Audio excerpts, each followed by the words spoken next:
Ada satu kisah menarik yang begitu luar biasa sekali, yang ini berhubungan dengan Ramadan kita. Artinya bahwa Ramadan bukan hanya menahan lapar haus kita, tapi Ramadan juga Allah mengajarkan kepada kita untuk mendidik hati kita. Jadi ada kisah menarik seorang ulama, yaitu Imam Hasan Basri. Suatu saat sedang berjalan-jalan di tepi pantai, kemudian di kejauhan dia melihat seorang pemuda dan seorang wanita yang di depannya ada minuman. Terbesit di dalam hati Imam Hasan Basri, sungguh jelek akhlak lelaki tersebut, sungguh tercela daripada akhlak mereka. Dan seketika itu di kejauhan ada sebuah perahu yang mengangkut penumpang. Kemudian perahu itu tenggelam dan Imam Hasan Basri hanya melihat dari jauh. Kemudian seorang pemuda tersebut berangkat untuk menolong orang-orang tersebut. Dan Masya Allah, 6 terselamatkan, 1 masih dalam pencarian. Seketika itu seorang pemuda menoleh ke Imam Hasan Basri dan dia bertanya, "Wahai Imam, wahai orang yang alim, wahai orang yang ahli ibadah, tolong, saya telah menolong 6 orang, tinggal 1, tolong selamatkan yang 1."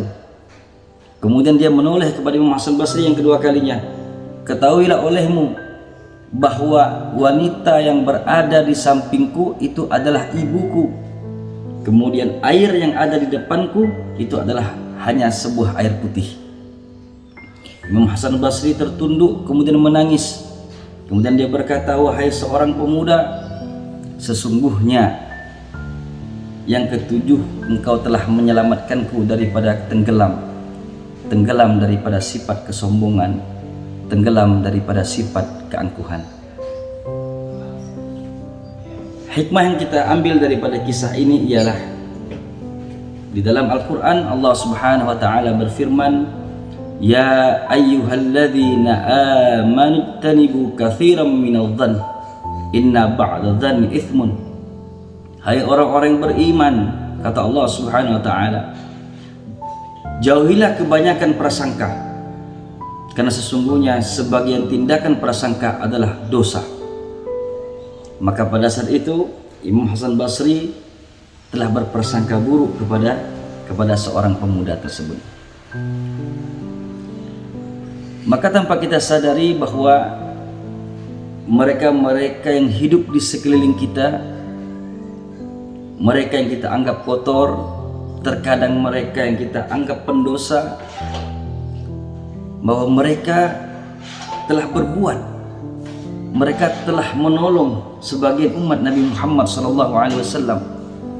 Mereka berjuang dengan akalnya, mereka berjuang dengan hatinya, mereka berjuang dengan hartanya untuk menolong daripada manusia lainnya. Sedangkan kita yang merasa alim, yang merasa ahli ibadah, apa yang telah kita perbuat untuk umat Nabi Muhammad SAW? Ingat, hidup bukan hanya urusan ibadah kita kepada Allah, tapi hidup juga urusan ibadah kita sesama manusia. Khairun nas anfa'uhum linnas. Sebaik-baiknya manusia ialah manusia yang bermanfaat bagi manusia lainnya. Assalamualaikum.